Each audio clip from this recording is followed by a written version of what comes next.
Well, it's 7 o'clock. I think there's people starting to join right now. My name is Jolie Weiner, and Joe Patrick is on here too. She's on the committee with me where we come up with some of these topics. So this month we have a great topic. We have been approved by the Great Plains Master Beekeepers that any of these that you listen to, you get 1 hour of credit. I call it extra credit, but that's not what it's called. Brad, do you remember what we call it? These also are recorded and they'll be on the Kansas Honey Producers website, and you go to archives and they're listed, and there's I don't know, there's over 20 on there now that we've done. I'll have to come up with a name, Julie. I don't have it off the top of my head. Yeah, I never can think of it, but it seems like it's extra. Is it continuing education credits? Yeah, like continuing education credit. It's similar to that, maybe. Into something like that. But for attending meetings that are approved, people who are going through the Great Plains Master Beekeepers program, part of what they have to do is attend different meetings. And so this counts as one of those. Do previous meetings count? Can we go back to the archives and watch them and get credit for them? Good question. What do you think, Brad? Ask next month. We'll talk about it at our meeting next month. You're making work for me, Mark, but thanks. Put it in your notes to add that. So, yeah. So, we're having a local queen rearing class tomorrow and Saturday and Sunday with Crispin Given from Purdue. And so there's about 20 or 22 people for that. So that'll be good. So I think I'll go ahead and start. Next month, we have a great program. It's on sculpting beeswax. And Bridget, who is Rosalie's, one of our club members' nieces, has done several just beautiful beeswax sculptures that she entered into the state fair. And so she's going to talk about that. And then one of our club members has made a solar wax melter, a Jay Francis, and he's going to present on that next month. We're wanting to do all things pets that people make for their pets that have to do with honey or beeswax. And we've come up with a lot of dog things, but Joe and I aren't really cat people. So if any of you are doing anything with cats, you can put it in the chat box and I'll get it out of there and we'll add you to the program. So anyway, so tonight we have and I think it's an exciting program. We have 3 people on who are really involved in agritourism, and they're going to be presenting tonight. All these 3 people are good friends of mine. Clint Walker, I've known his parents a whole lot longer than I've known him. Clint is from Rogers, Texas, and they've just been through a big storm there, but he still has electricity and Wi-Fi. So Clint's going to go first. And Clint will tell you his story of how they changed gears from what they were doing in beekeeping and got into some of these other things. And then I'll introduce people as the next 2 as we go along. So anyway, so Clint, if you want to get on and share your screen or whatever you're going to do, I see you on there. Clint's from Rogers, Texas. I see your beautiful face. There you are. Yeah. Oh, Jolie, you're still playing fast and loose with the truth. Good. Things never change. Good to be with you guys. Only Jolie could tell you how many times we've had the privilege of being at your Kansas beekeepers meetings. I know I can think of 2, maybe 3, and then 1 over in the Ozarks when you guys did a meeting with the Missouri people. Does that sound about right, Jolie?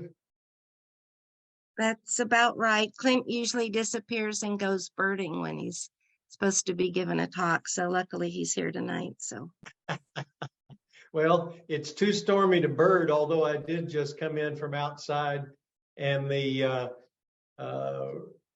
ruby throat hummingbirds are fighting for the feed while it's hailing and raining cats and dogs here. So thankfully we still have electricity, as Jolie said, and glad to be with you guys. I'll tell you a little bit about our company. I'm third generation beekeeper here in Central Texas.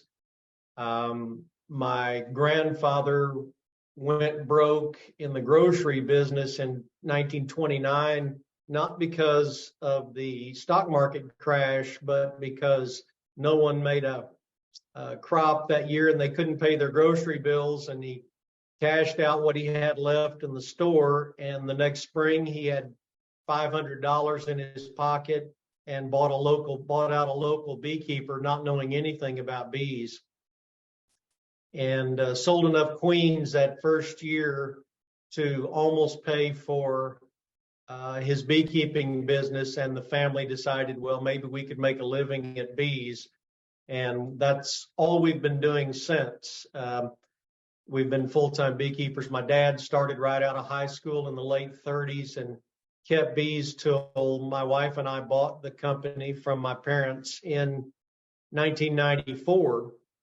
And now I'm moving aside. Janice and I, my wife and I, are moving aside now and making room for turning the business over to our two sons and some key employees. We're actually transitioning to family and employee owned. So we've always had one owner, and now we've got 10. So we're making it where they can buy us out over the next 20 years and or sooner if we don't live that long, right? So they're taking over, and I'm working on an as needed basis. So when Jolie called and said, could we be on and talk a little bit about our story, I gladly said yes. I guess, I don't know, Jolie, maybe I've told you no once or twice, but not often. Jolie's hard to say no to, so you'll have the right person running your show. You already know that, or you wouldn't be doing that with her. So here's our agritourism story. And I apologize for continuing to mention you, Jolie, but you've been integral to several things, as you know, in getting us into new things. And I'll share a little bit about that as we go along. But we are accidental retailers. And then I would say all of our retailing growth, which is the basis for our agritourism, has been organic. Oh, I just saw a nice lightning flash in my background there. I've got my background blurred, but if the window behind me lights up, that's our current storm still going on, although I think we're past it. All right, my hummingbirds, Mark, have been here about 3, maybe 4 weeks now.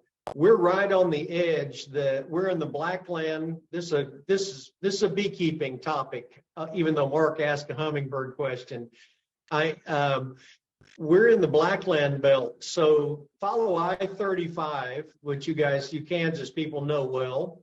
Those of you are from Kansas. From Dallas down to San Antonio, and basically from the interstate east, it kind of curves westward as it goes south, and then goes on from San Antonio and takes a big curve west toward Laredo.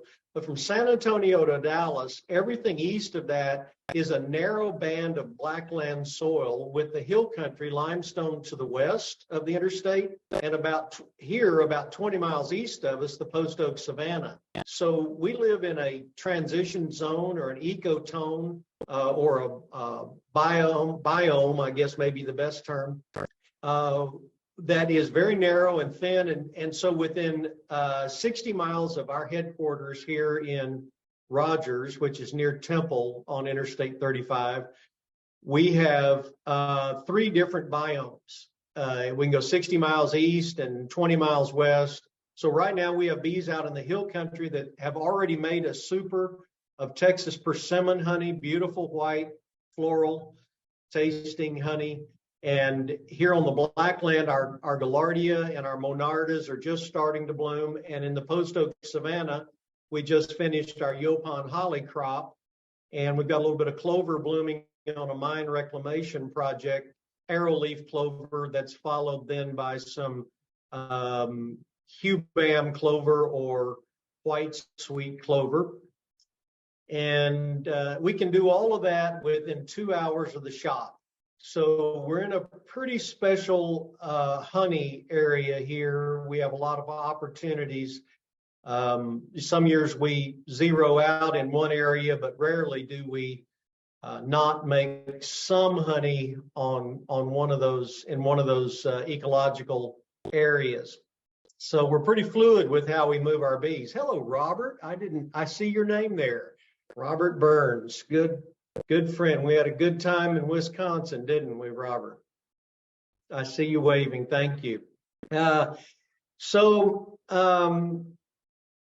Okay, let's see. I'll lose myself. I'm that age, right? All right. So let's get back. So that got me. The hummingbirds got me there. The hummingbirds, we're right on the edge of the hill country. So just in the west side of our county, we can see the black-chinned hummingbird, but I've never seen it here at my house, and I'm not 10 miles from where I could go tomorrow, 10 miles west and see the black-chinned. But someday one of them will show up at my feeder, a slightly displaced one. But we get the ruby-throated, and I'd have to check my eBird, but I think they've been here about 4 weeks, and some still migratory. But we're already getting some nesting. And I saw the first mating display yesterday. So we always have some that nest here in our yard. Okay, enough about hummingbirds. And Jolie, I didn't ask you, how long do you want me to spend here before you turn this over to Frank or someone else?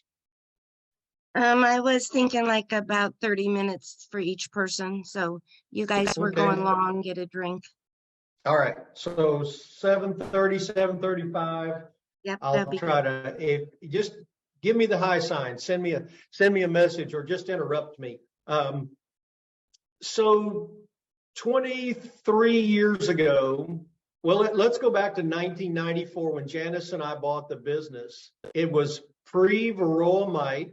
We had tracheal mite, and we knew varroa was coming, and we were already dealing with Africanized honeybees in the Rio Grande Valley. We had a division of our company down there for 60 years. And at the time we bought the business, my uncle, who was running that division, had just died.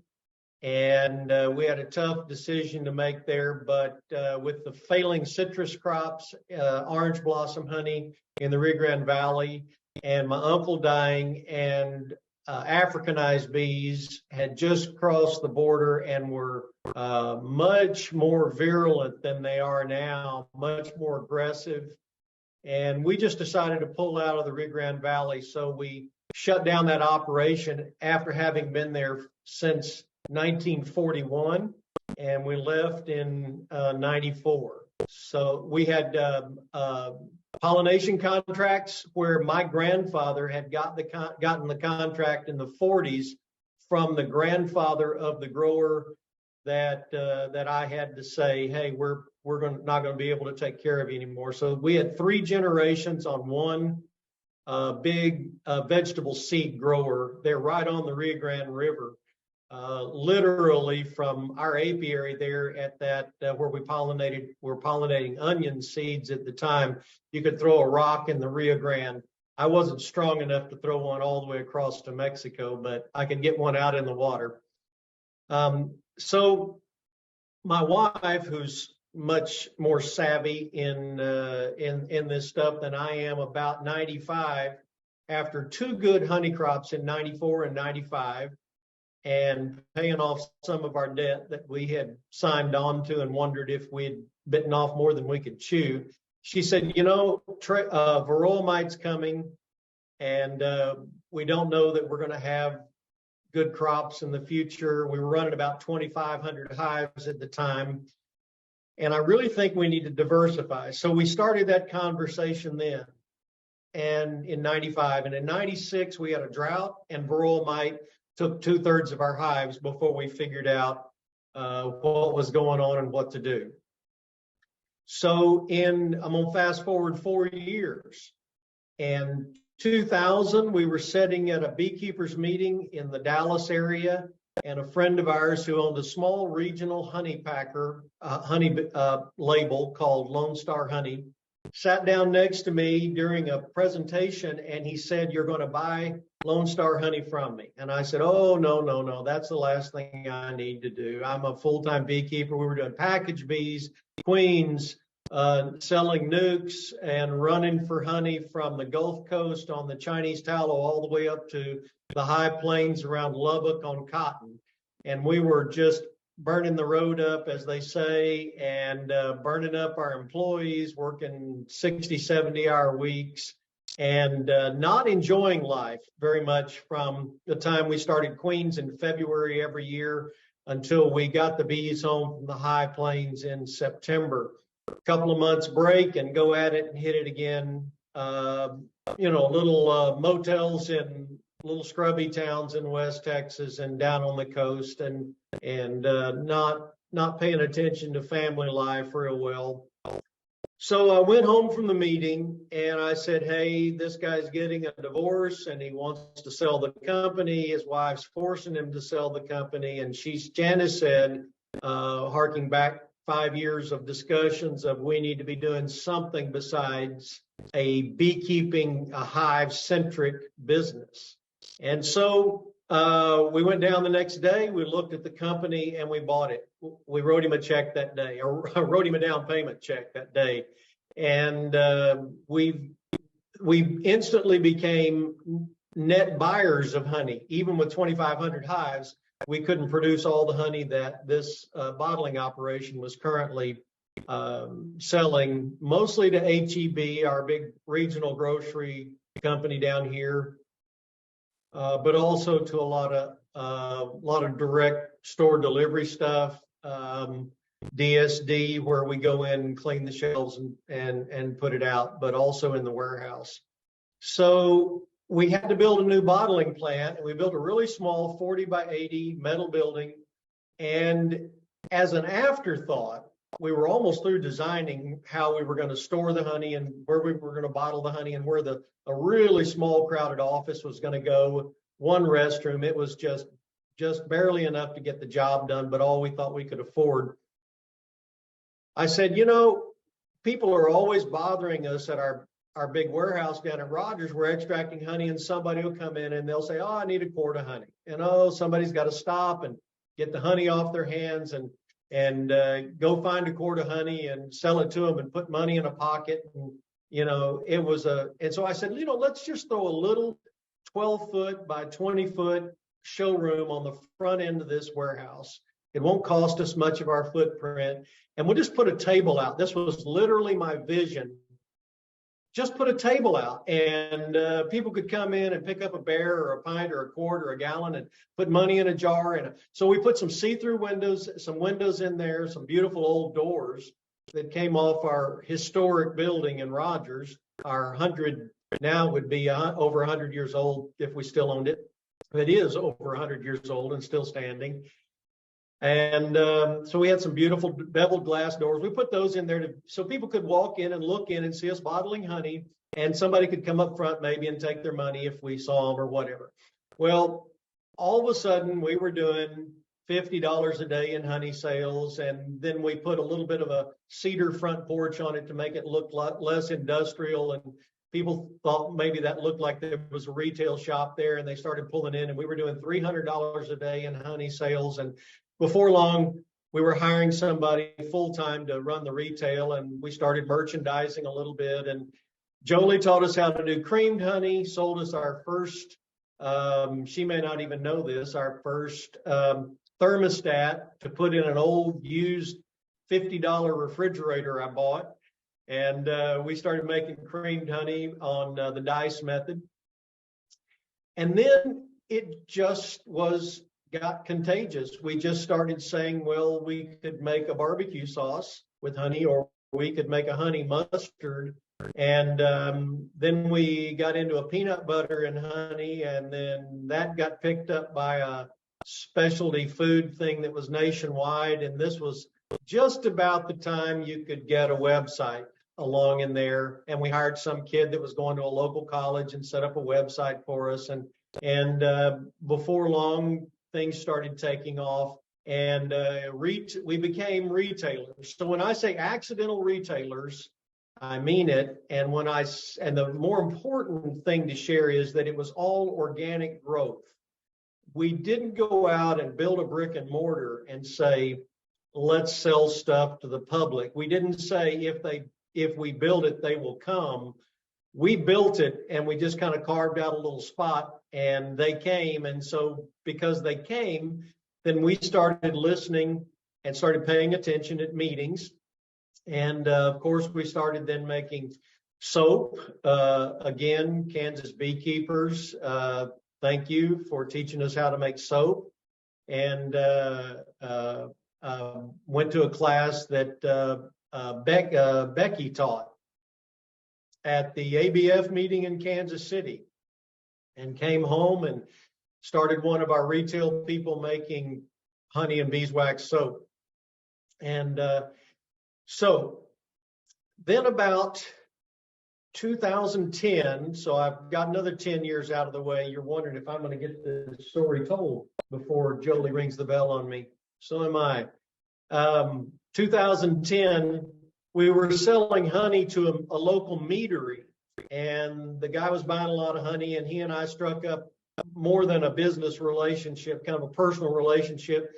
And one day he was picking up his honey. He said, just come on down to my shop tomorrow. He's about an hour away down in the Austin area. And he said, watch me make this mead. He said, this is so easy. And he said, quite frankly, I'm so busy with my wine making on grape wines that I don't have time to be making mead. You should be making mead.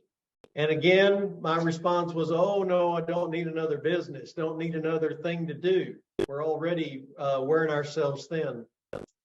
But a year later, we had a winery license and started making mead.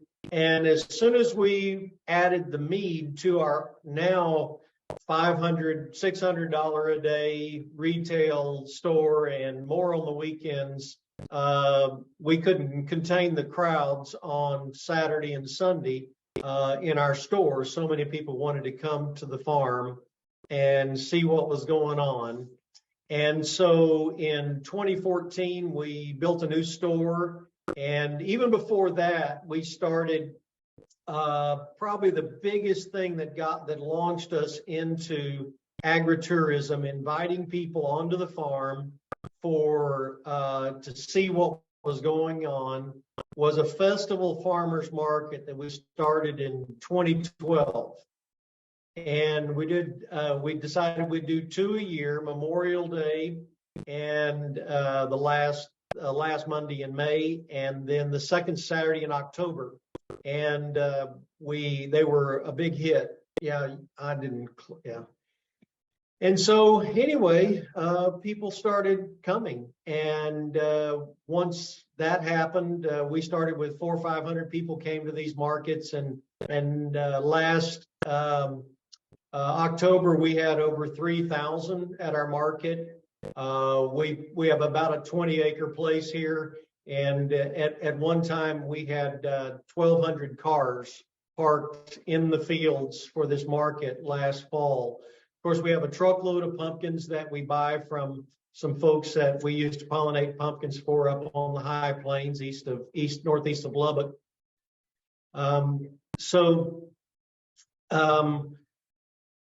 We'll have that next market coming up here on Memorial Day, and we're expecting a crowd of about 3,200 to 3,500, and praying that it doesn't rain for 3 or 4 days before, so we can park on the fields again. So it's a lot of fun. I do think I have some. I'm not good at sharing screen. Let me see if I can. I'll try to do that here in a minute. Maybe I'll just download those to you. I'm not real Zoom literate, or I'd show you some video and some overhead pictures of our market. One of the most successful things we've done, we started about 6 years ago. Our store manager said, you know, there's people keep asking, can't we do a tour on a Saturday? Couldn't we go see your extracting room? Couldn't we see your honey bottling? Do you ever let anybody inside your winery to see how you make mead? And she said, I think people would come and do that. And I was dubious about that. I said, yeah, sure, let's do that for a few weeks. And then everybody within 100 miles that wants to see our operation will have toured through it. And she said, well, let's charge $5 and maybe have a family discount, max out at $10 or $12 for a family, so people can bring their kids and not worry about the money. And I said, oh, people won't pay to see the farm. So 6 years later, we've been doing it the first Saturday of every month for 6 years. We have no less than 40 people, 2 tour groups of 25. Some days we have 100, 150, as much as 150. And then once people, the word got out that, hey, you can go see the bee farm. Well, it's every homeschool group. There's some homeschool groups we see 3 or 4 different classes every spring and every fall. They're just regulars. We have motorcycle clubs that come out. We have a big motorcycle club here at Fort Hood. The largest military installation in the U.S. is in the west side of our county at Fort Hood. Soon, it's now Fort Cavazos. We've renamed it. I had nothing to do with it, but it's now Fort Cavazos. So of course we do military discounts. Let me quit that story, and I'd be glad to answer questions on it now or at the end or whenever, if y'all do any Q&A here tonight, Jolie. But let me just tell you some of the guiding principles that for us have been key.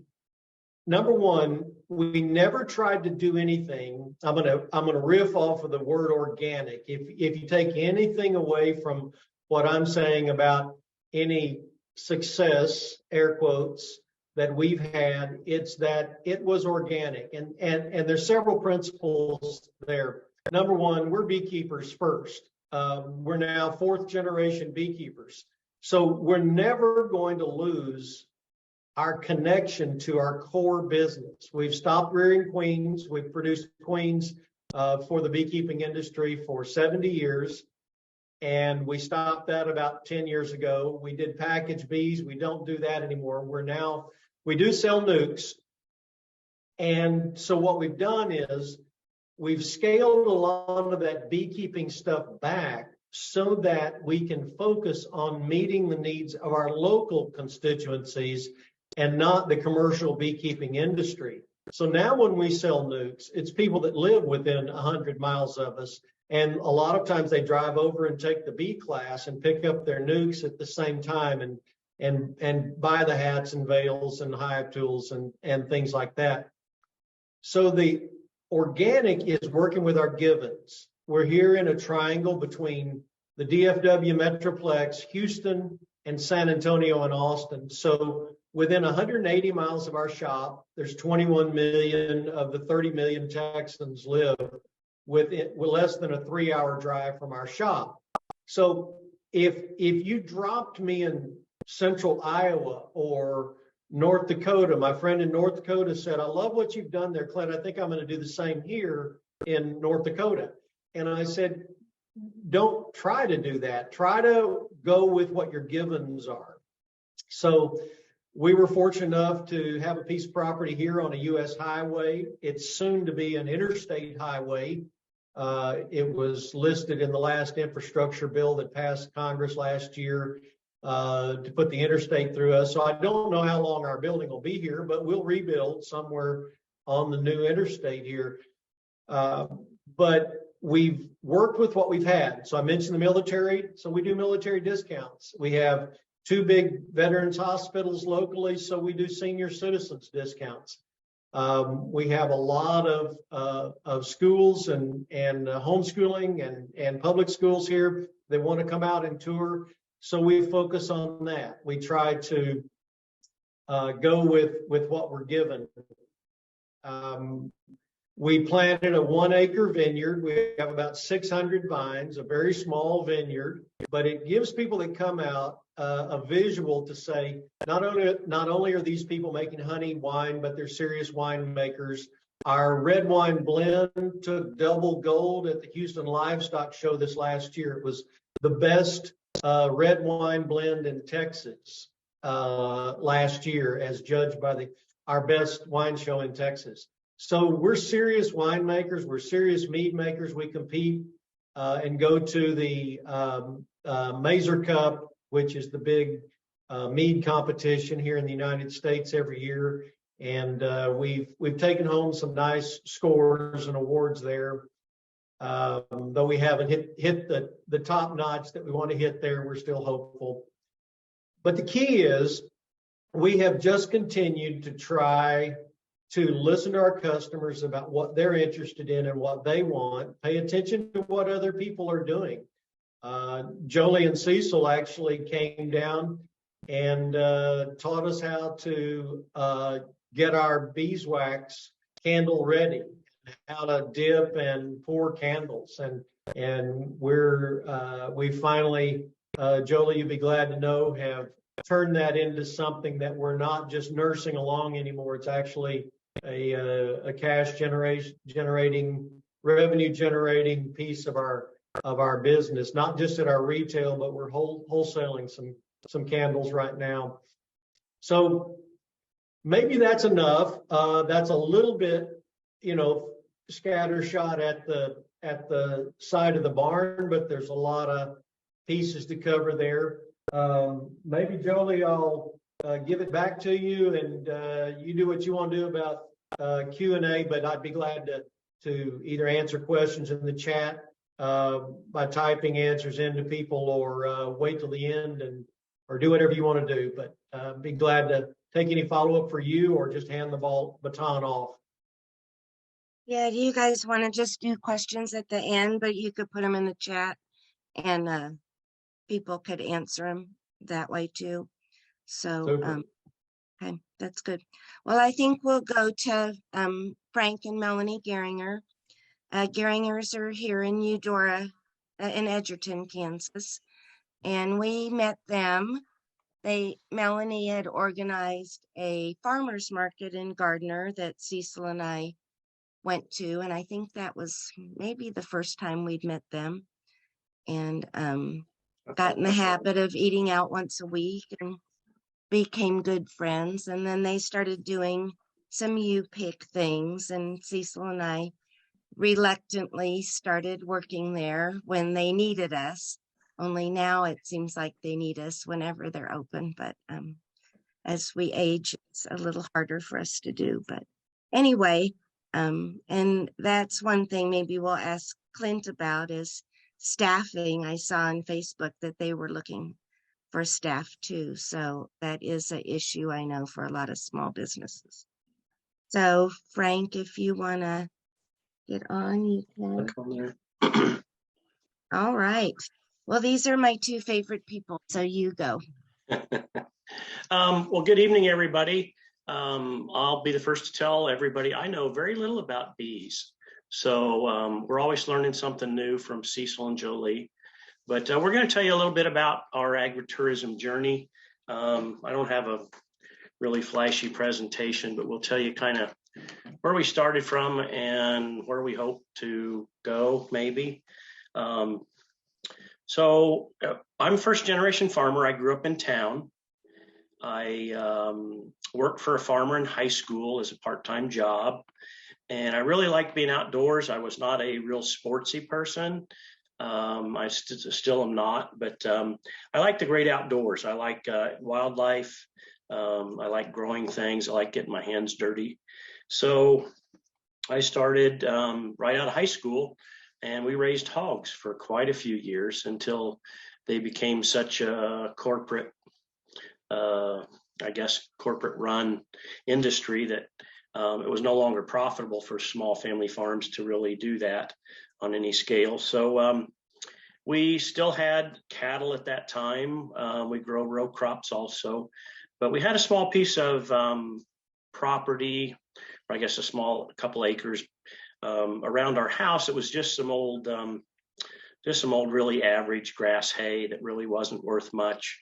It was kind of a pain to mow. So I thought we would start with some fruit trees as a hobby. Had absolutely no intention of growing fruit really on any grand scale, let alone any agritourism at that time. That was around 2001, I think. We planted a few fruit trees. So that's kind of how we got started. And then once we got to selling, got the trees up in production, got to selling some fruit, we decided that, well, the first time you nurture these trees for 2 or 3 years and they don't really produce anything. And then suddenly you go out there the year they start to come in production and you go, whoa, what are we going to do with all this? So we realized that we couldn't sell everything out of our garage. So we started going to farmers markets, and that was kind of our first introduction to the old adage, you don't know what you don't know.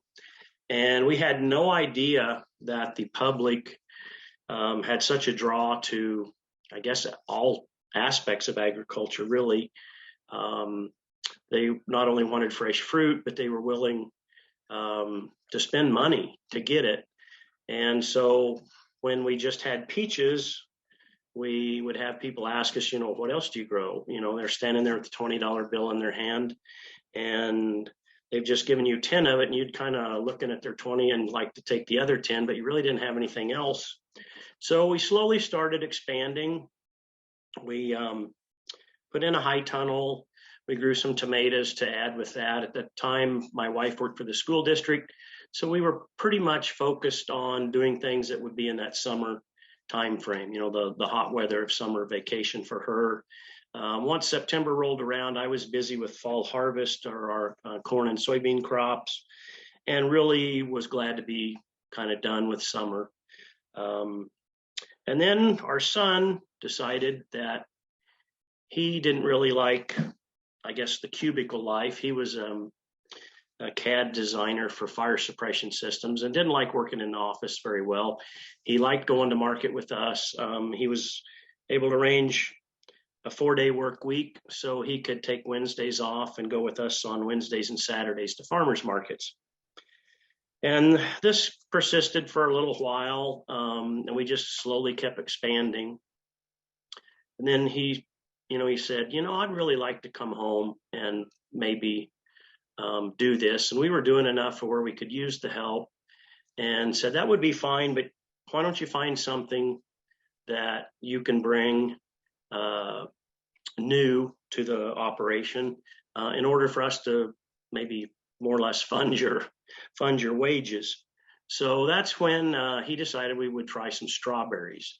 And what a hit that turned out to be. So that's we're known for our strawberries as well as our peaches, but our strawberries in the spring bring out the largest number of people by far still today. Although we built up our clientele to where we're pretty busy year round now, but early spring is a good time to be outside. The grass is green. Nothing's turned brown yet. We haven't melted from the sweltering heat. So spring is always fun. So this, we've just slowly transitioned into more agritourism. And then we found out, can you push that? There we go. Found out that not only do people like to come out and pick things, they like to have fun while they're here. So we've slowly added agritourism attractions. We've grown pretty slowly. Some of our original attractions were quite crude or simple, I guess, depending on how you looked at it. We started with just some big round bales of hay for the kids to climb on when they were done picking strawberries. And it's just kind of continued from there. I don't have really a slideshow to show you of all the attractions we have, but we've grown substantially. We have typical pumpkin patch facilities. We use those year round. Well, not year round, but our entire season from spring through Halloween.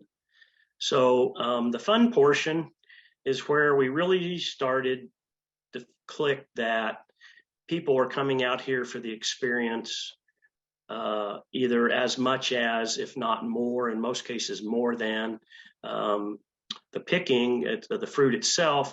They came out here to enjoy the farm. They wanted something to do. It was a good experience for their kids. They could sit down at a picnic table under a shade tree, let their kids play on the slides, run a little steam off, have fun while they're at the farm. So they go home happy and go home with food. So we started doing the fun things.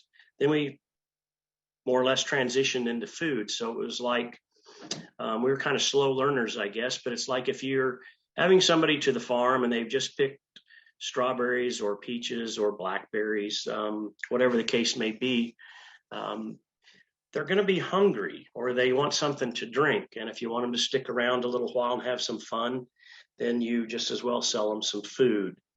So once we started adding food, donuts in particular, we started with a donut trailer. And I told my wife and son that when we bought this trailer that we'd never pay for it. And I don't know why anybody would come out to the farm to buy donuts, but the donuts have turned into a huge addition to our farm. We're pretty simple on food. We're not a restaurant. We don't offer a big array of things to do, but we have ice cream, donuts, frozen fruit drinks that match our season with the assorted fruit that we sell. I guess I should have told you maybe a little bit about more of what we grow. I'll briefly touch on that. We start with strawberries in the spring. We then transition into blueberries and blackberries. And then as blackberries really get revved up, we'll start with peaches. That's usually around the 1st of July.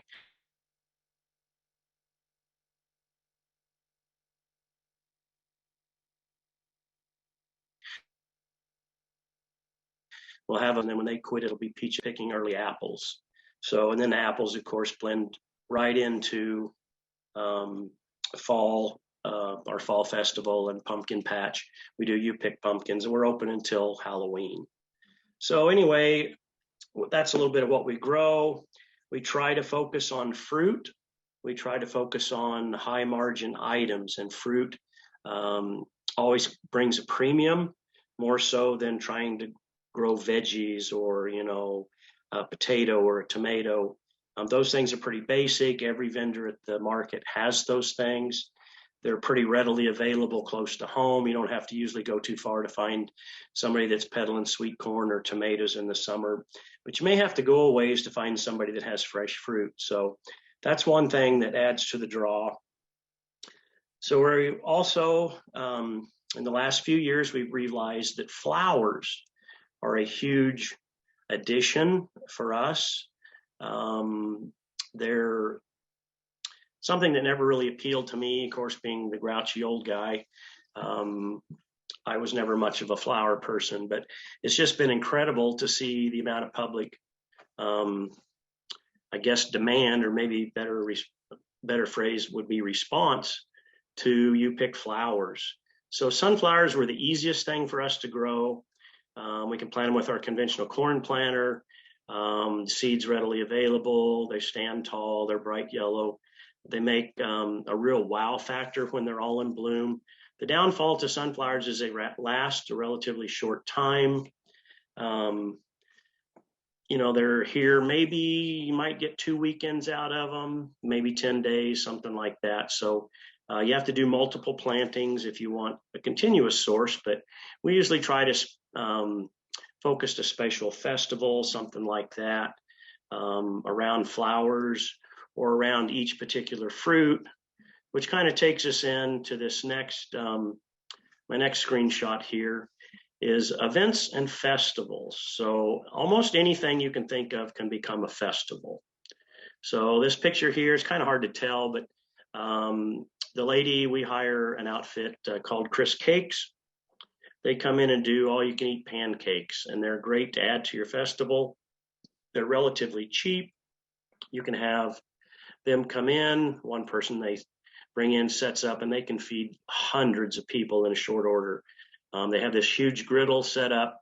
She ran these through a squirt bottle and printed our name. These are actually pancakes sitting on a wooden table after she got done making them for us. But it doesn't take much to make a festival. You can always bring in something as easy as a food truck.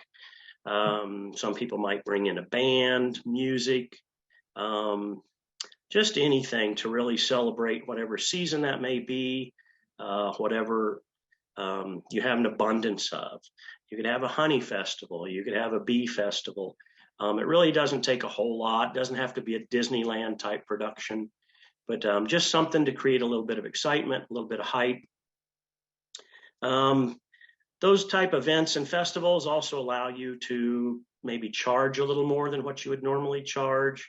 I guess I didn't touch on the fact that we do have an admission to our farm besides the fruit that you pick. I think overall farmers have notoriously been fearful of charging or even believing that people would pay for what people will pay for. It really falls back to that you don't know what you don't know. I would say I very seldom ran into anybody in all our travels and all the other people that we meet and stay in contact with that ever started out charging too much. I know we started out charging not enough for a lot of things we do. I think most farmers are in that same boat, that they're really afraid to actually take a look at what their value is or what the value they're providing to your customer. So with that being said, I'm going to move on to some groups and resources. And this will be, I realize we have members here from many states. So the top one on here probably has done more for us than anything we've belonged to. It's the North American Farm Direct Marketing Association. It's called NAFMA. They are an international agritourism association. They're mainly here in the US, but we have a lot of Canadian members and we do have some out of the UK. So we're seeing a little more interest from outside the US. So they're calling it an international agritourism, but there's many members. There's probably, I'm not real sure. Do you know, hon? Maybe 800 to 1,000 members in the US. We have an annual convention. It's kind of like once you learn the secret handshake, we have friends in almost every state in the US. And if we're ever traveling, all we got to do is pick up the phone while we're in the neighborhood and say, hey, could we swing by your farm? And most of them will just give you the roll out the red carpet and give you the key to the city, so to speak. They're a great group of people. If you don't, if you do nothing else but just join to get on their closed Facebook group, is probably well worth your cost if you're serious about doing anything agritourism related. You can get on there anytime, night or day, post a question. It's a very active site. It's closed, but you can ask questions about anything from insurance to how to build your next attraction. Where do you order paper plates from? What's the cost of this? It's just an incredible group of people. They're all friendly. They're all very welcoming. I've never belonged to anything that I felt so much like family. Then on more local basis, we have here in the States, called From the Land of Kansas, Kansas Tourism. They actually are branches of the state. They help promote business. They help promote tourism. We have kansasagritourism.com, which is on there. Part of the, and I think it's through the Kansas Tourism, actually, I think fish and wildlife are thrown in there with that too. But in the state of Kansas, we have an agritourism liability statute. Kansas is one of the first to get that incorporated. It's a state statute that limits the liability as long as you post signage and as long as you're registered as an agritourism location. Now, what this does is it gives you some legal protection through state law, but it's a little bit confusing. I have a lot of people ask me about it, so I'm going to explain it a little bit. And that is where we go against, well, let me scroll down here. I think I have, there we go. I'm going to talk to you about the liability portion. Everybody, when you try to talk to someone or they ask you about agritourism, they all like the idea, they like the potential. They may like the work, they may like the money or potential, but they're always worried about liability. So the first thing is to register with your state. And this sign is, you may have seen it at equine facilities. It's very similar. Quite a few of the states are now picking them up. You might check with your own state if you're not sure if you have one or not. But it basically states that if you're involved in any normal agritourism activity, so if you're on a wagon ride and you get hurt or you fall off, your kid, in my instance, in an orchard, he climbs a tree, falls out of the tree, and he breaks his arm. The state statute basically says that that's to be expected. That's a hazard. You accept that hazard when you come onto the farm, and that's something that you really can't sue the owner for. I guess you could still sue them, but it would more than likely be thrown out. As far as I know, this statute was formed early in the 2000s. I want to say like maybe 2004, 5-ish. It has yet to be tested in court. It probably will be at some time, but generally when I say it's yet to be tested is there's been plenty of people that are going to file suits, but once their attorney, usually from the farmer, if he gets notice that he's going to be attacked, sends a copy of this state statute to the other attorney, which is usually one of those attorneys you see advertising on TV, and usually has will do it on a contingency fee. So once he's obviously not familiar with agritourism nor the agritourism statute, I know of several people that have sent those letters to someone claiming an injury, and then that's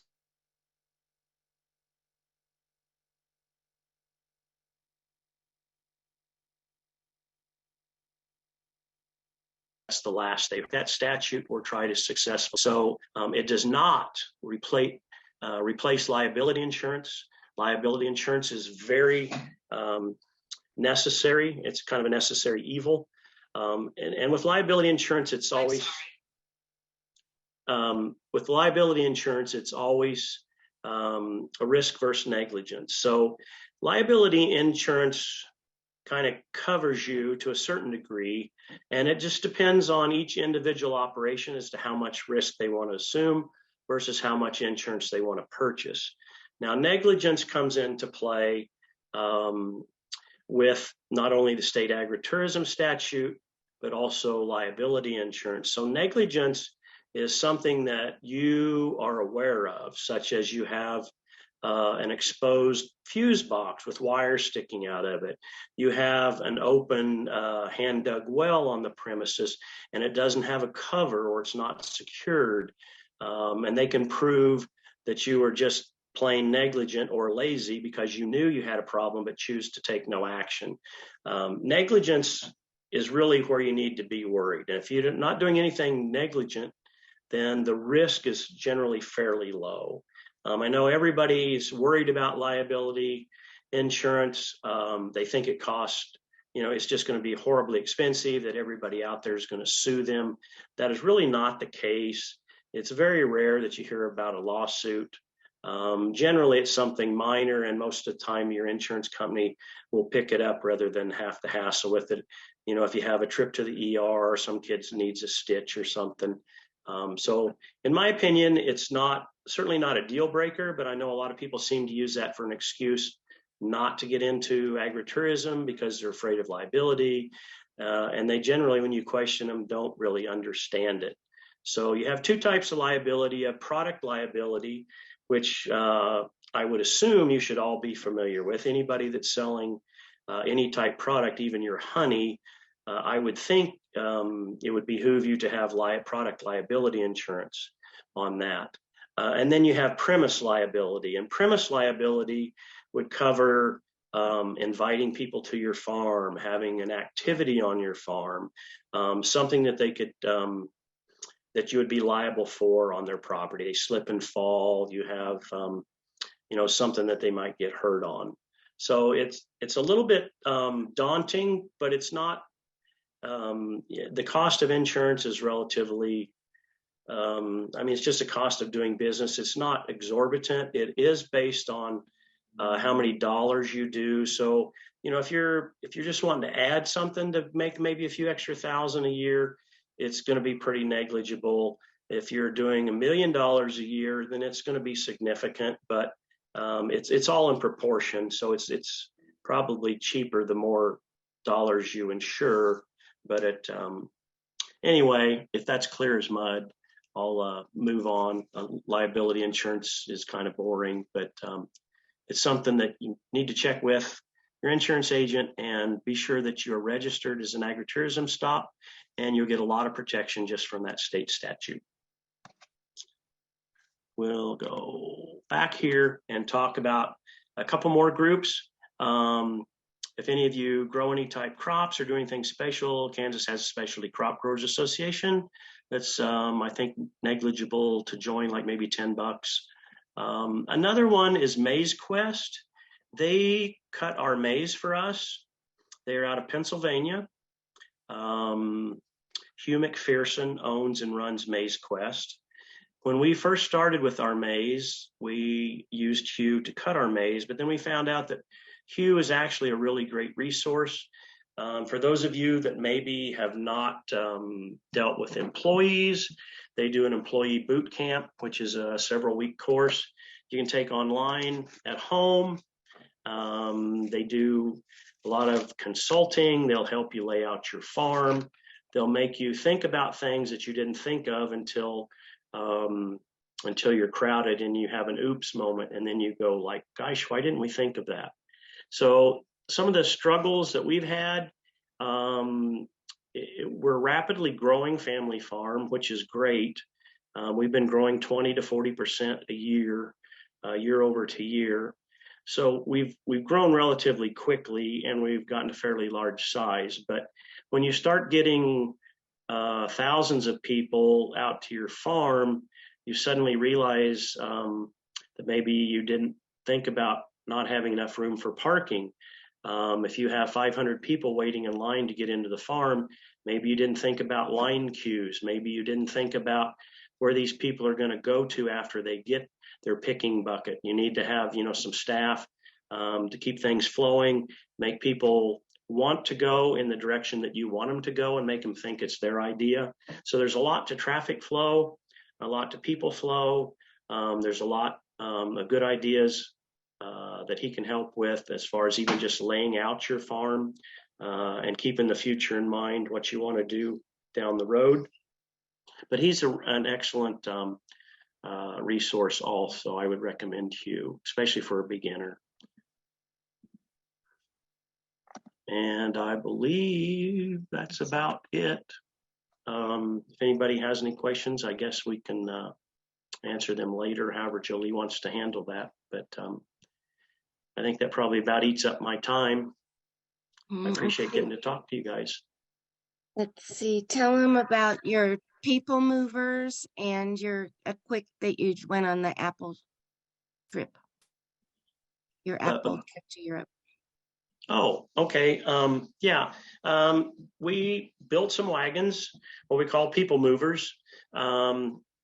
We're large enough that we can't park you can't just come to our farm and park your car and walk, a couple hundred feet and pick whatever we're picking. So sometimes we have to move you maybe a quarter mile or more, which is quite a bit to ask most people to walk that far. So we've just taken flat deck trailers, usually like car haulers or something like that. We weld sides on them, put bench seats, and then just pull them with the tractor. People really get a kick out of, especially the kids, get a tractor ride. So that's what we do. One of the things we do to instill value, I briefly mentioned that we charge to get into the farm, but like, say if you were coming out to pick blackberries this summer, we have a $3 field access pass. It allows you to get into the farm. That helps us recoup a little bit of the staffing costs. It also helps us recoup maybe a little bit of the loss in the field, because people are going to eat berries. They're going to waste a few. Even though we charge a premium for our fruit that covers most of that, there's still a lot of things like porta pots, portable toilets, those things. And the cost of those things all add up. And so we just decided that we needed to do a field access pass. So the kids get to play in the play area. They get a tractor ride. We get a few people grumble about, why do we have to pay this? We're going to go buy berries. But we feel we have value. And it's okay. Not everybody's your customer. If they don't feel that they've gotten value from what you provide, then maybe they're best suited to go somewhere else. We also, Mel and I have, for anybody that's wanting to get in more into agritourism, at least on a substantial scale that will support your family, I guess you might say. We live entirely off ag proceeds. We don't have any off-farm jobs. Our son has joined the operation in 2014. We bought the farm next door. We bought 80 acres solely for the purpose of agritourism. Our daughter just this past week quit her job and came to work for us full time. So the nice thing about agritourism is that there's so many ideas and so many ways to expand. And you can always add an additional branch to that business that will easily accommodate enough wage for an additional family member. So it's really great family-oriented business, not only working with other families, but working within your own. We tend to travel in the off season. My wife and I both like to travel. We generally find ourselves taking trips that are agritourism oriented. So like this last fall, as Jolie commented on, we went to Europe. It's the first time my wife and I had been there. We went with the IFTA Association, so it's the International Fruit Tree. They have a wonderful program. Every year they have a winter conference, they have a summer tour, and occasionally, like every other year, they do an international tour. So we took that. They're a little ways ahead of us on apple production, but it was really exciting to see that firsthand. So anything else, Jolie? No, I think that was kind of it. Only you kind of faded out while you said where you went. I didn't We hear. might have froze up there. Yeah. So anyway, so that was great. Did I freeze up or did you freeze up? I think I'm the one who froze up.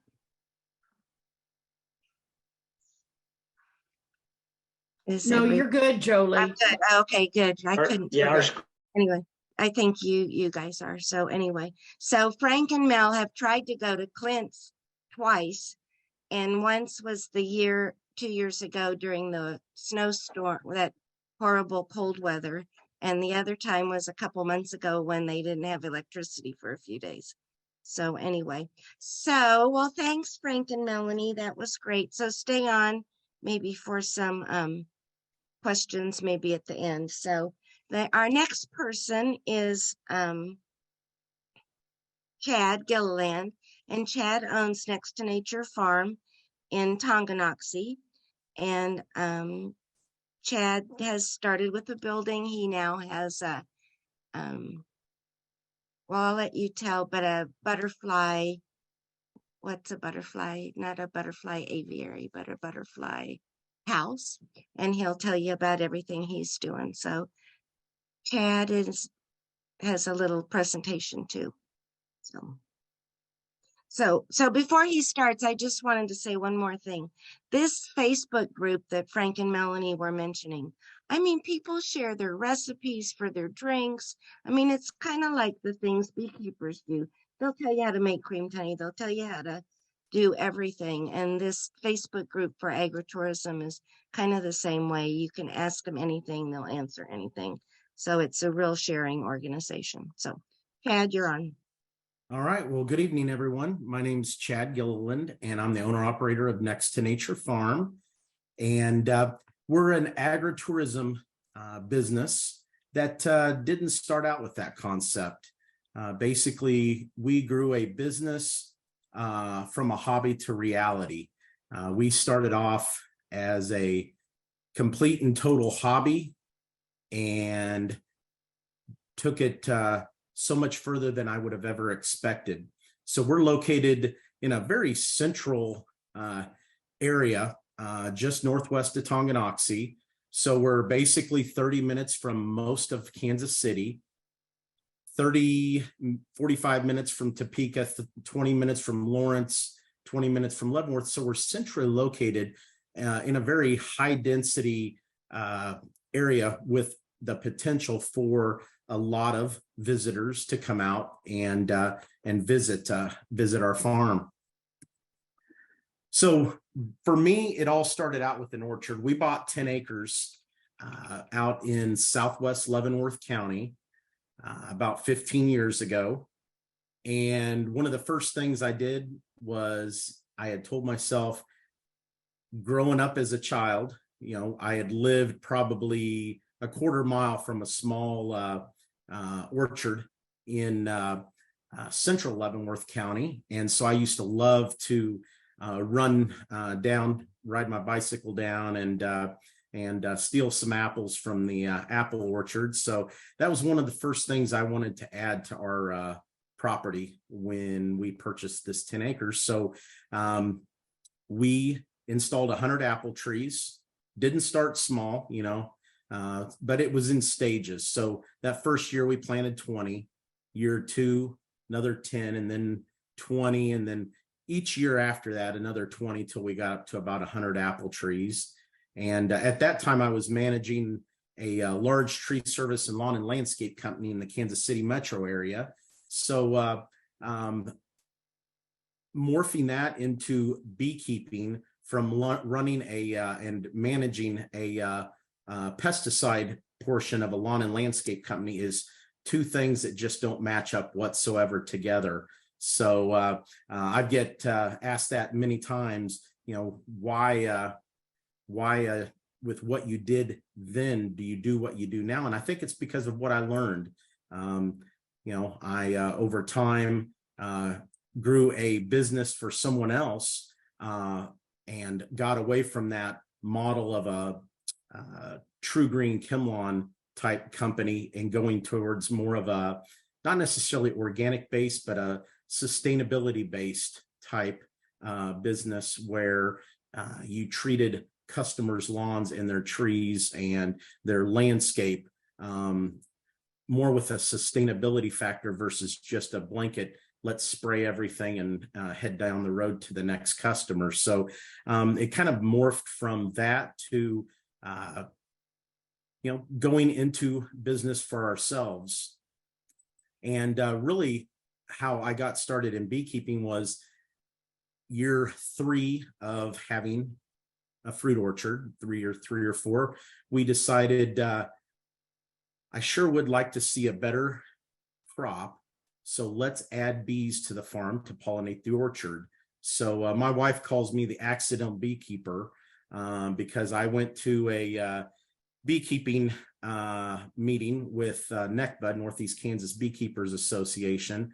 And I immediately, within the first meeting, fell in love with the concept, with the organization, and with everything and anything that was bees. That was for me, that was just an immediate attachment, an immediate catch. And so that first year we started out with 2 hives to offer pollination to our own orchard. And then over the course of the next, next 10 years or close to it, we're upwards of close to 90 some hives now. But this next Saturday next Sunday and Monday, we're going to be doing a bunch of splits. So I think we'll be up in excess of 115 to 120 hives after this coming weekend. So that does make me a little nervous, being that right now I don't have my number one helper with my youngest son as the little itty bitty beekeeper to be my assistant. But hopefully he'll be back in the saddle here in the next 3 or 4 months. So we started small. I was still working full time, and by year 2, I think we had 4 or 5 hives. So we had a decent amount of a honey crop, and we started to have beeswax cappings. So I thought, well, what can we do with this extra honey, and what can we make with these beeswax cappings that could be a value-added product. So we started out our small endeavor with a farmer's market. So gosh, it's been 8 years now that we've been a part of the Bonner Springs Farmers Market, and that's where we first got our feet wet.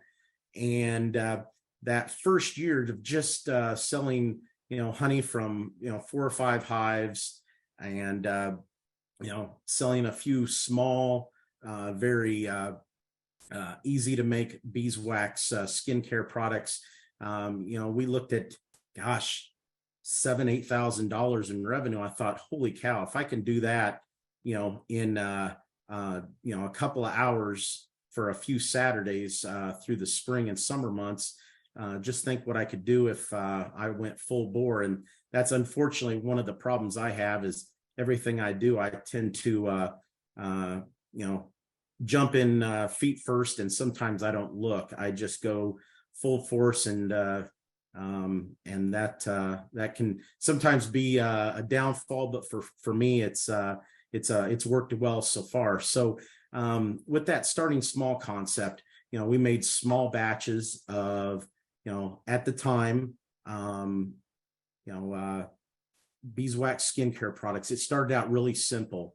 I took a class with Jolie, and she's one of a couple 3 mentors that I look at with a lot of fondness because of what I've learned from her and Cecil, and from John Speckman, and from Steve and Becky Tipton. I've learned so much, and they've really set that foundation for how we've been able to be successful with our business. So, we start out with simple, bar soap and lip balms and lotion bars. And so we just made small batch and took that to farmers market.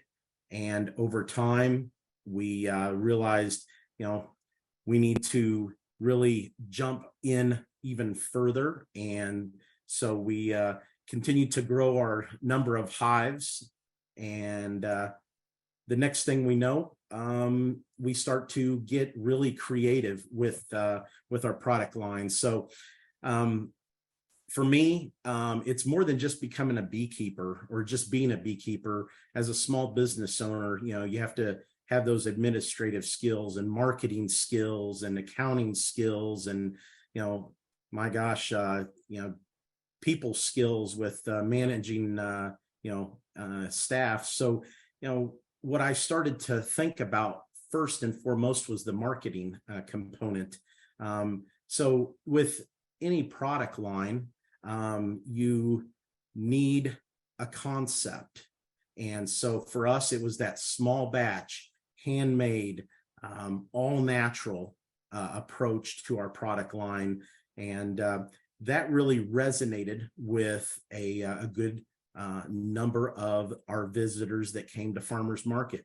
So as we continued to grow, we established a completely new product line. And so one of the things that we now really focus on are our infused and creamed honey lines, doing the value-added products more than just your standard liquid honey.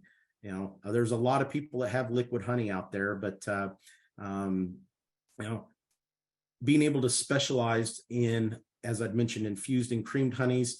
Infused honeys, we do 18 to 20 different specialty artisanal infused honeys. And I do believe we're up to now 40 flavors of creamed honey that we keep in stock year round. So for us, it was taking it, way further than I ever fully inspected. In fact, I've got this list, and my wife just looks at me and thinks you are absolutely insane.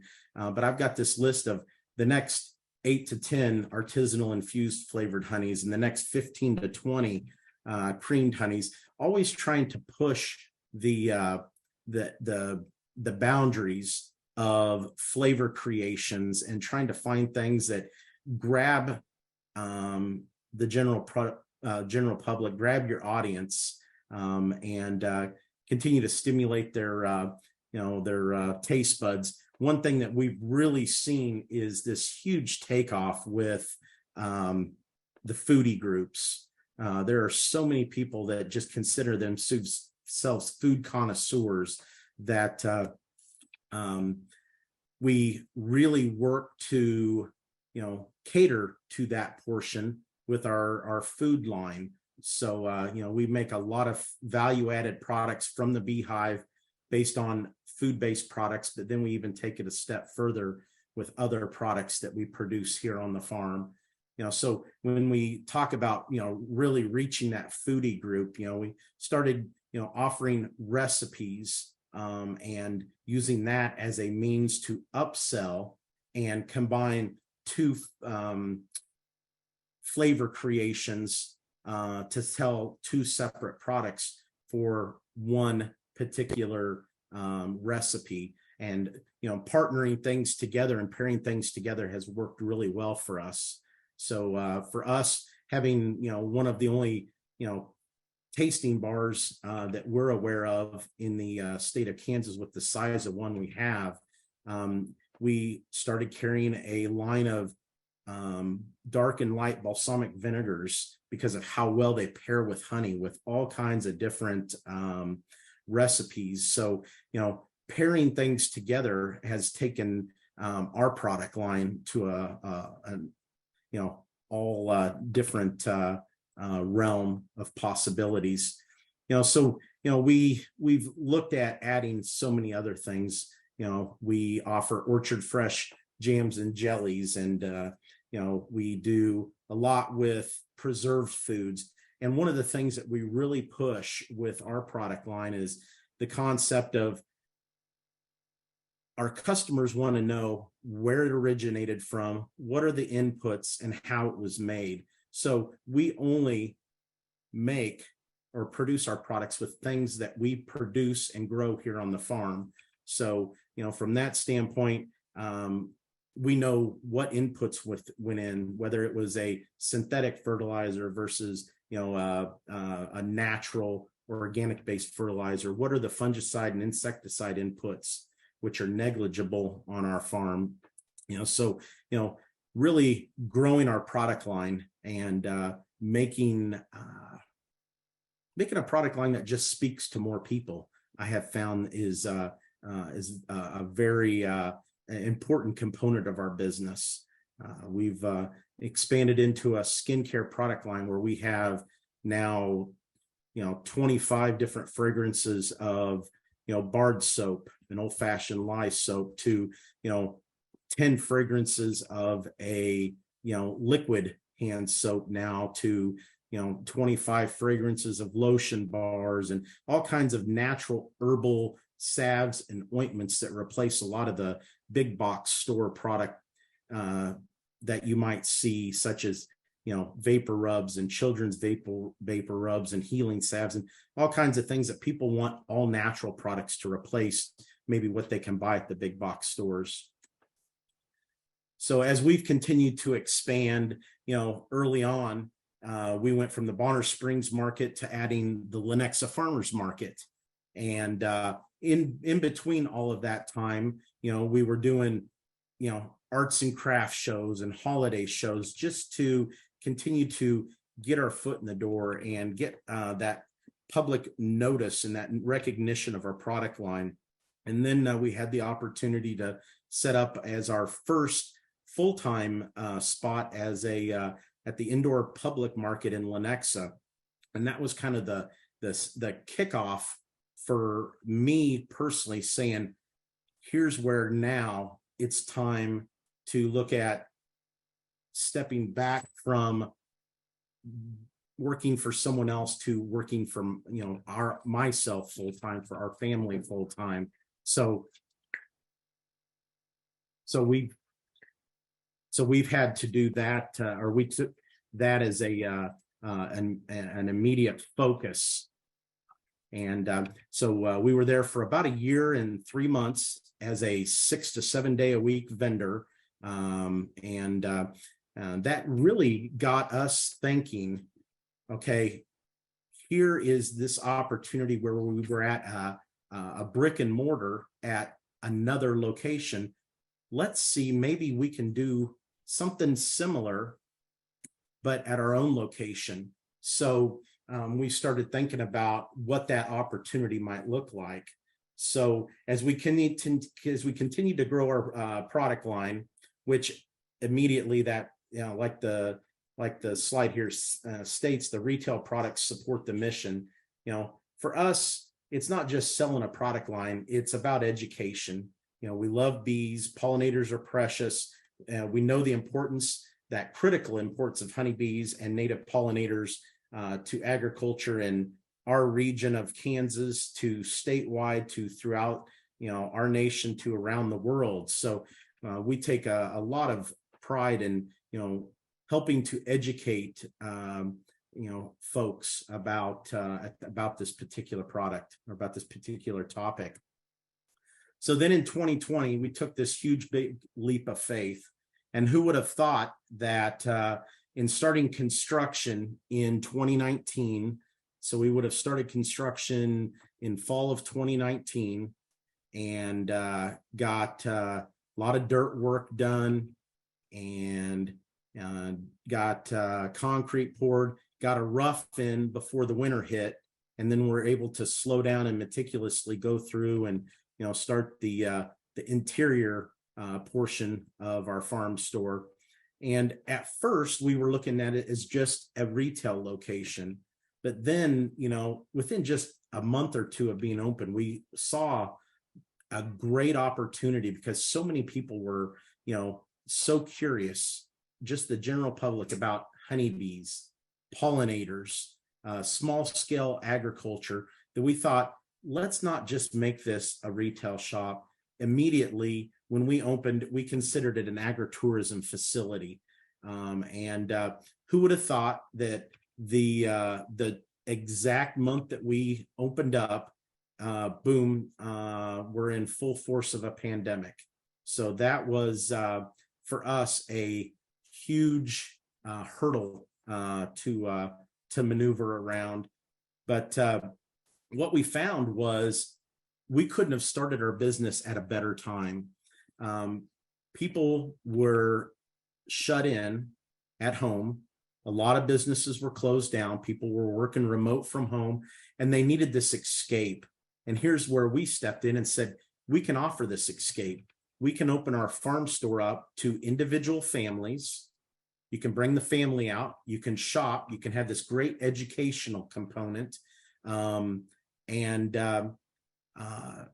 get this hour, 2 hours of just you time with your family at our facility, and then afterwards we'd clean up and get ready for the next group. And man, that was huge for us. So we started doing small classes with social distancing and masks, and we started doing classes about honeybees and canning and food preservation and gardening and pollinators, all during the pandemic. And who would have thought that it would take off? We were very surprised, but we offered something that people just desired, and that was contact, not necessarily touching contact, but just the opportunity to get out, get away from home where they've been stuck for most of the week, and come out to our farm, socially distance, and just have a good, wholesome family fun opportunity.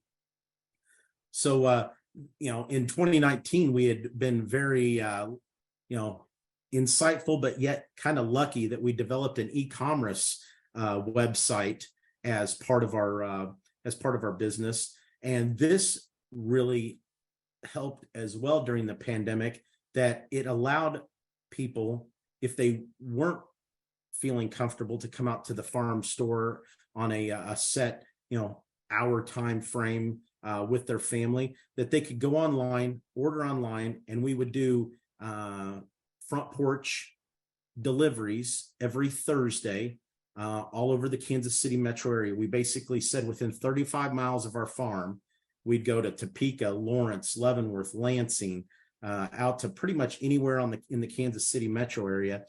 And we found that was just absolutely, that just went nuts. it got to the point where we having to do, 2 days, not just a Thursday, but we'd have to do a Wednesday, Thursday, and we'd have 20 to 25 deliveries a day. But it allowed us to stay connected with our customers. And that was huge for us because it allowed us to stay on the forefront of their mindset. And we shifted from online sales with that lack of that in-person opportunity. So, for us, it was just getting creative.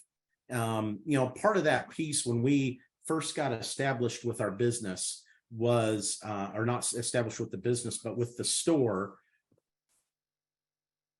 was that we needed to figure out how are we going to fund this to stay. Hold on just a second. I've got some background noise. Just a second. Garrett, please. Sorry, I had some background noise and I couldn't concentrate because my son's playing his radio about 20 feet from me. So sorry about that interruption. So for us with the business, we had to look at how are we going to fund the storefront. And so we did a lot of research and we found a USDA program that was a red leg loan where the USD partnered with a lot of local small utilities where the utility would front the loan component and facilitate the loan component where the USDA would fund it. So it was a national program that we did. Took us about 10 months of doing applications and doing all kinds of different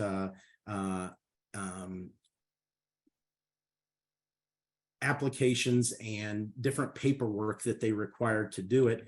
And then when it came down to crunch time, we found out that we weren't in that first line of businesses that were accepted, because we found out they only had 6 spots nationally for this particular program. And what it is they would fund at a 0% a loan for your startup. So at that time it was $150,000 loan to build the building, and it was a 0%. And then our local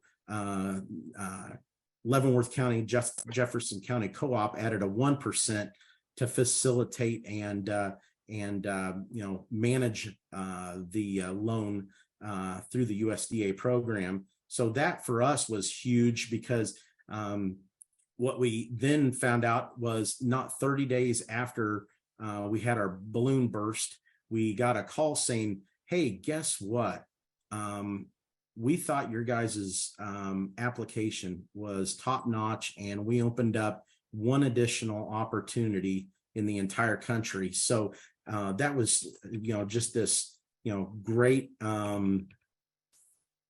blessing that, really helped us to propel our portion of funding the store forward. So that's just a little bit of a backstory on that piece. Is we were looking, how can we, fund and move things along without, incurring year after year those high interest costs. So this is just an absolute great program that other businesses can look into. It is based on agricultural, small rural businesses in counties that are considered rural with a lower general population than some of your other, large metropolitan areas. So once we got the store up and going, we obviously, fed, stocked the shelves with all of our products. But then we thought, what can we do to add value-added opportunity for other local entrepreneurs, other small businesses that, want to get their face and, get their product in front of people. So we currently carry about 2.5 dozen other vendors at the store that have a local high quality product that we feel, supports and blends well with what we offer. And so, part of our concept of our business as well is to support other small businesses in the area, because we feel that, networking with other small businesses is key to keeping everybody moving forward in a very positive, very, business centric path. One of the things that we added with our agri-tourism component of our store is we installed a state licensed commercial kitchen. For us, because we sell wholesale, this only made sense because we were at the time utilizing our church commercial kitchen to have to bottle our honey that we would then, sell to wholesale to other retailers, or we would, use that space to make our pickles. So, putting our own commercial kitchen in our business was a huge step for us, and that was an additional, $35,000 to $40,000 on top of the store component. But we felt that for us, it only made sense, and it really lended itself well to that component of bringing other small businesses together. We rent that space out as a to other entrepreneurs and other small businesses that make a product that they either sell at our store, or that they go to farmers market with, or they may even wholesale it to other retailers. So it's become a very important part of our business, not just from our ability to make everything in-house without having to pack up and move to a different location to produce and then bring everything back, but then we have people that are able then to come out and utilize that space as well. So and then we even morphed into, we took all of our honey extraction equipment and we rent that space out in the commercial kitchen during honey harvesting season. So we'll do weekends where we'll be booked every weekend during honey harvesting season for small beekeepers that don't want to invest in the equipment, but they can have all the electric equipment right there at their fingertips, and not have to do a 2 or 3 frame hand crank extractor, but they can throw everything in a electric extractor and go to town. So we offer all that equipment for a very nominal price for people to use, and we find that that's a great asset for a lot of our local beekeepers too, a lot of our small hobby beekeepers. So our farm store, we feel like, is not just the complete and total focus. It is a fun retail experience, but our farm, even though it's 10 acres, has a lot to do. We're always doing something almost every single weekend to bring in foot traffic. So we're doing all kinds of classes and workshops almost every weekend. If my wife and I aren't teaching, and we bring in other subject matter experts or other specialty crafters that do a particular type of, what we feel like is an interesting craft or an interesting product or an interesting process that they do that other people might want to learn about. So that helps to drive foot traffic, and that's really important for us because we're out in the middle of nowhere. You have to take 3 miles of gravel just to get to our house off the last asphalt road. So knowing that, we took a lot of courses in destination businesses, how to make your business a destination location where people are more than willing to travel, not just the 15 to 20 minutes from their closest community, but getting people to desire to want to drive a couple of hours out of their way to come to your business. And we see that a lot. We get a lot of people that'll come from Wichita and not just the west side of Kansas City, but further on the far east side, on the Missouri side. And, we've had people come from St. Louis for some of our fun activities and some of our fun attractions and draws that we have here on the farm. What we feel like is it's not just the products that we sell. even though we want to keep it as next to nature as possible, as long as we want to make it a high quality product that people love, but it's also about the experience. So for us, it's educating. That's a big piece of that. We've got an 8-foot tall honeybee observation hive that one of our local beekeepers and members of our Northeast Kansas group built for us, Matthew Brandis, that is a fun draw that kids love to come and see. Something that I took as an idea from Walker Honey Farm is, we do a honeybee to bottle program where we do tours similar to what they do, but what we do, instead of just the extraction component, it's a 2-hour program where we educate the dynamics of the honeybee hive and, help to educate people how honeybees process nectar into honey and what that process looks like on their end, and what the behavior inside the hive looks like to, what is the difference between, domestic locally produced honey and honey that is exported in from other countries. And then we do a extraction demonstration where they get to actually be a part of it, and they get to take the hot knife, or they get to take a piece of equipment that's supervised by myself, and they get to be a part of that process. So we keep honey supers year round available, because we do it once a month, and we do 2 classes on a Saturday, and it's normally about 20-25 people per class, and it books up every month. It's surprising. We've done it now for 2 years, and we charge $15 a person, and it books up, and people love it. And they say, man, this was the funnest 2 hours just to learn about something that who would have thought was so important to our total food ecosystem. And they come away feeling like that now they want to make a difference. What can we do to help with, pollinators, not just the honeybee, but all pollinators? So we talk about, gardening for pollinators, and, so much that they can take home with them from that, process and from that program.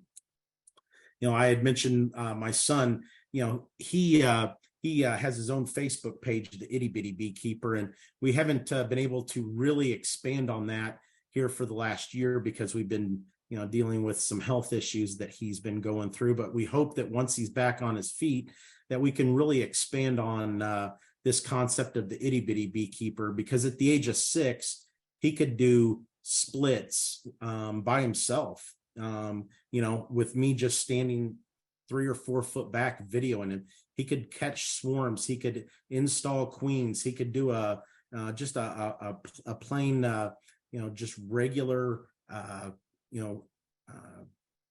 review of the hive and tell me, hey, this is what I see going on. So we want to take that to an all new level, but because he's wheelchair bound here for the last, year and a half, we've not been able to really expand on it like we want to, but we hope to really push that and move that along here soon.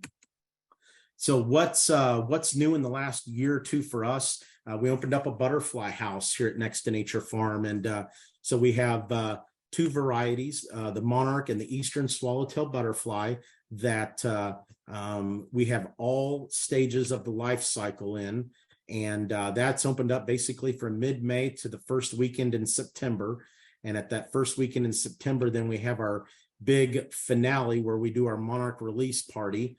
And last year we tagged, and my gosh, what did we tagged and released about 275 monarchs for a group of people. And then we even took an additional 50 or 60 to 2 different school districts and did little mini releases for their science classes.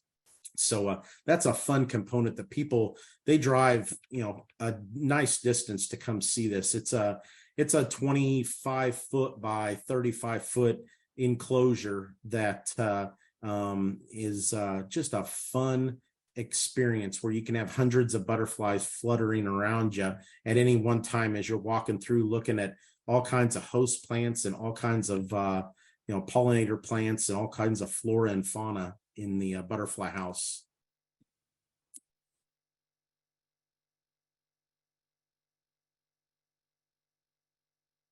And then, as I'd mentioned, year round, we try to continually figure out how can we bring people in events and classes.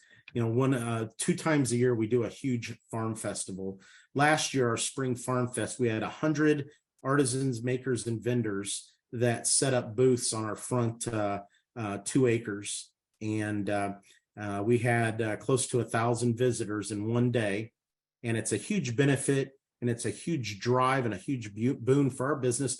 But we also felt like those 100 makers, artisans, and crafters find value in it because they're able to access, our customer base. And with this farm festival, it's not just the vendors, it's food trucks, it's the butterfly house, feed the farm animals, all kinds of fun kid activities that we come up with and we promote. And then so our farm festival this year is Saturday, May 20th. And then I believe our fall farm fest is the last Saturday in September, but I'd have to look at that just to make sure. But we average, this will be our 3rd spring farm fest, and we've done 4. This will be our 4th year for our fall farm fest. And we've always averaged, even in COVID years, we had 700 to 800 people come out, and they would be masked, and it would be socially distanced on 10 acres, and people felt comfortable with that. Well, we continue to want to grow that and make it a destination for families to come out and have fun. And we host the farm festivals twice a year. For us, marketing, as I'd mentioned, is a super important component of your business. So social media is, that free component. I mean, you can pay to play on Facebook with, doing marketing, with, additional, promotional tools. But, social media has been our major way of, getting word out. And through that, then we've been able to, do all kinds of, interviews. We've had 2 different TV stations out to do, programming. We had KCTV4 out a year ago, and they actually did a remote from our property for 3 hours. And that was huge. That was our best marketing tool, to have 3 hours of, having, the weather cut in and do the weather from our farm, or have a couple of, the ladies out, kicking off national stories with the backdrop of our farm. So that was really cool for us. And so we always are looking for ways to, try to think outside the box and means and ways to gain exposure. So at this point, that is the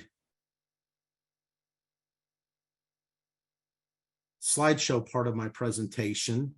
So I'll try to come back to the screen, and we can, I guess, take questions for all 3 of the presenters this evening. Yeah, who has questions? Let me look through the chat. There were a few.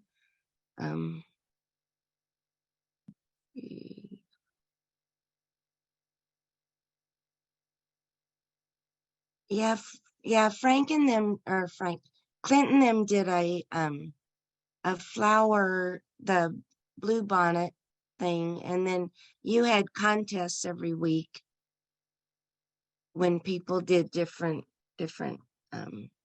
took different pictures and submitted them. That was cool. Let's see, a lot of thank yous. So anyone wanting to visit Frank and Melanie's at Gieringer's, our NECPA club is going to have our picnic out there on I think it's Sunday, June 23rd. So watch the newsletter, and we'll get a tour and lots of good food that we'll eat. So who has questions? You can either unmute, or Kay is asking Chad how big your extractor is in your kitchen, and will it accommodate lay-ins, horizontal, high frames? So we have 2 9-frame deep two 9-frame deep, or are they 12 regular honey super framed extractors? And then we just invested in an uncapper, a chain uncapper. So for us, that's going to be a huge benefit versus using a hot knife, because you get some pretty good forearms and some pretty good biceps from using a hot knife when you're running 90 hives. I said, I don't care if I have to drive to the ends of the earth. I'm not going to pay new price, but I found a Maxant uncapper, chain uncapper in St. Louis for below retail that hadn't been used but for one season. And man, I jumped on that, and I jumped in my truck and I headed up there that same day, and I picked it up, and I haven't used it yet, but I'm excited to use it because that's going to make my life so much easier. But yeah, we have two 9-frame radial extractors. I'd like to get something bigger, but honestly, our facility doesn't offer enough space to get anything bigger in there. So if we went to a larger size unit, we'd have to figure out another space besides right there in the commercial kitchen to do it, or we'd have to expand onto the commercial kitchen. Let's see. People are excited about your butterfly house. Yeah, so that'll open up. We're probably 2 weeks out. We have our first monarch caterpillars that just hatched out 3 days ago, and they're about twice the size of a grain of rice, and they're eating twice their body weight every day. So another 12 to 14 days, they will finish feeding, and then they'll pupate, and then just depending on what the weather's like, up to 2 weeks to pupate. And then we hope to have everything open up by the second week in May, potentially. We'll just have to see how everything goes. I hate to open it too early, because for me, I don't like something that's only halfway there or halfway done. I want it to be something that when somebody walks in the door, it takes their breath away, or it's like, holy cow. So we want hundreds of butterflies in there where it's an experience. And for us, that's the whole concept of, agritourism. If people, because we don't pay to play for people to come to our farm, but they pay to go to the butterfly house. So that's a piece that they pay for, the value added attractions that we offer. And we've got multiple different attractions that they might participate in. And that's something that, and we don't have a time limit. We do a tour of it, and the guided tour is, 30 to 40 minutes, but we have people that'll stay in there for 2 hours and sit on a bench and just take it in. And they say it's probably the most 2 hours of relaxation they had from that work week, just having hundreds of butterflies flight around. And it is just super, super peaceful.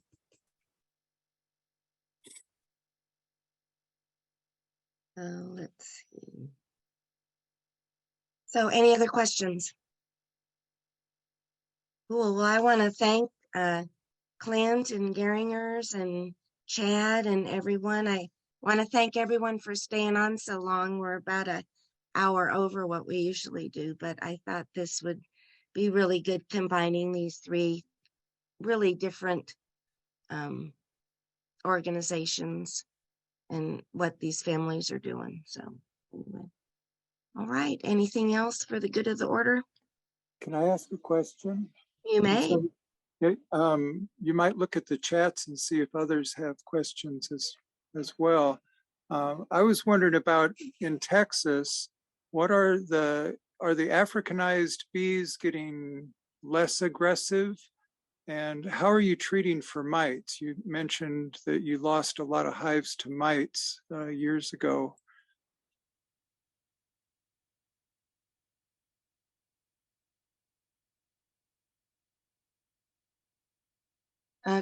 Clint, are you muted? I don't see you. Are you gone? No, I wasn't muted, but I lost connection there briefly. Oh, there. So I'm Okay. back on. I think you asked about the Africanized honeybees. Are they less aggressive now than they were when they came in 30 years ago? Yes. And how are you treating for your mite problem that you had? Right. Okay, the Africanized bees are less aggressive. You can still get the occasional hive now that is close to being aggressive as the average was, but they're nothing like what they were in the 90s when they got to Texas. So that's good. They're just picking up a lot of genetics here. You guys probably don't have as much experience with them there in Kansas because of your cold winters as we have, because they're not good winter bees. They don't store honey well. They invested in brood. But they've just got so much European genetics in them now. They're not as hard to deal with by the general public. We typically, treating varroa mite, formic acid is our #1 weapon. We use organic acids. We do use oxalic acid once or twice a year. We use formic 2 to 3 times a year, but we use the Be Informed partnership, and we're members of that, and have their technicians come in and do samples for us, much more accurate than what we can do with our field assays, which we still do from time to time. But we do treatments based on essentially IPM methods. We don't treat when we don't need to. So we're not programmatic about that. We don't use any antibiotics. I'll go ahead and just say our hive treatments were very natural. Like Chad said, or I think the Gieringers mentioned that too. We know what goes in our beehives, so we can tell people, there were no synthetic chemicals used. There were no prophylactic antibiotics used for foul brood, American foul brood. And so that really is something that our clientele, our agritourism clientele, connects with. Thank you. And I'm sorry, I don't remember the name of the last speaker. I'm so sorry to hear about your son and his health problems. I'm glad it sounds like he's doing better though. That's great.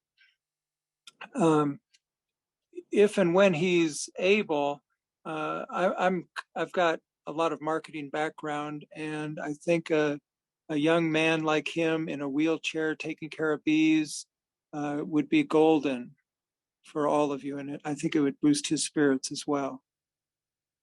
I agree. I had just responded back to someone. He's very self-conscious of his condition. In fact, it's one of those things where he doesn't want to admit to or even talk to people that ask him what's wrong. He'll look at me and kind of throw the head nod to, "Hey, Dad, you take care of this because I'm not going to talk about it." He's very self-conscious about it because he doesn't want to be judged as being someone that requires a walker, requires a wheelchair. He wants to be seen as just an average 10-year-old boy that won't be looked upon with pity. So he's actually far exceeded his age on what the way he presents himself and the way he thinks people look at him more than your average 10-year-old. So I'm going to talk to him about it, because one of the things that another individual that we went to a week-long marketing program had told us is, you need to market this. So we snagged the domain for Itty Bitty Beekeeper, and we've done everything we can to lock that term up. But for a year and a half now, it's kind of set idle. But like I said, he has his Facebook page. He's got hundreds and hundreds of followers, but we just haven't done much because he's been kind of, "Oh, Dad, that's not really what I want people to, how I want them to see me right now." So reach out to me at nexttonaturefarm@gmail.com. I'd love to talk to you about it. Some more. because we at some point we want to see this as a potential revenue stream for him, and that he could, go from the itty bitty beekeeper to on up into bigger and better things as he continues to grow in his his beekeeping experience, and as he continues to age out of grade school into middle school and on up to high school and further on from there. Okay, thank you. I missed this. Kay Campbell asked about insurance companies, and do you use an insurance company who specializes in this, or your general residential like State Farm or American Family?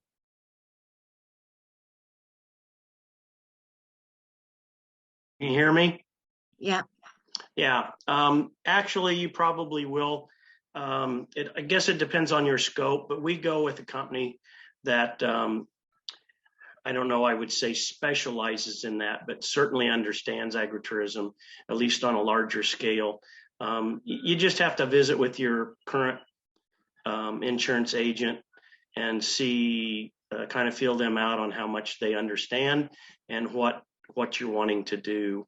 But we go through a company called AgMax. It's actually an offshoot of Farm Bureau. I'm trying to think of a couple of the other companies that are big in that. I'm drawing a blank right at the moment, but there's several companies out there that do that. But you could start with AgMax. And Chad, we had that guy at the Kansas honey producers meeting that was just east of Kansas City, and we haven't called him yet, but man, he's on my radar to get in contact with the next couple weeks. But he spoke at our meeting, but I can't think where I put his information. We've made some inroads in this area too, because one of the things that, we spend every bit of $3,000 to $4,000 a year in insurance, product liability, whereas as premise liability. And now Farm Bureau, in coupling with Shop Kansas Farms and Rick McNary with Shop Kansas Farms, they're combining their resources together. And now through Farm Bureau, you can get your product liability insurance as cheap as $300 for a calendar year. And that covers you at farmers markets and things like that. Whereas just 4 months ago, I was paying $850 a year through my local insurance provider. So that right there is saving me over $500. And we're going to try to bring everything under that one umbrella. It is it's a sizable expense, but I'll tell you what, you got to have it. It only takes one opportunity and one misstep or one product that you make that somehow in the process of production potentially got contaminated, and then the end user ends up getting sick or having something occur that is negative to their health. That can come back to bite you if you're not protected. So it's so important, even if you make a couple $100 at farmers market on a Saturday and you only work a dozen Saturdays during the summer, it's well worth it, especially if you have a desire or plans to grow just a little bit more than that. Yeah. Hey, you might email me or call me or something. The guy's name was Amore, and he was east of town, but I can't find where I put his information. Oh, but yeah.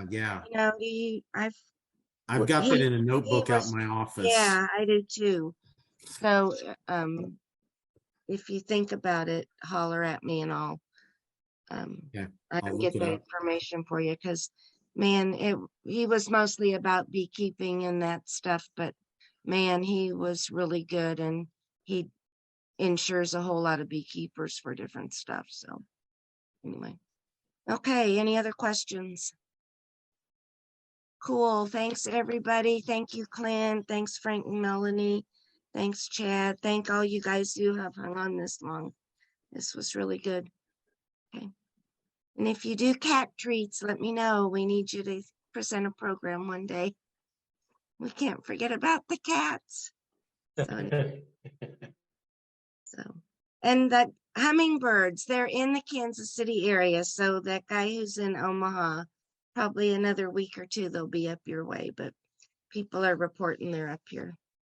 And Frank, your favorite, I've heard that Orioles were up here too. He calls them flying rats. I can hardly wait. I know it's your favorite, but anyway. Okay. Well, thanks you guys. So I guess that's it. Thank you. Thanks for having us. Thanks everyone.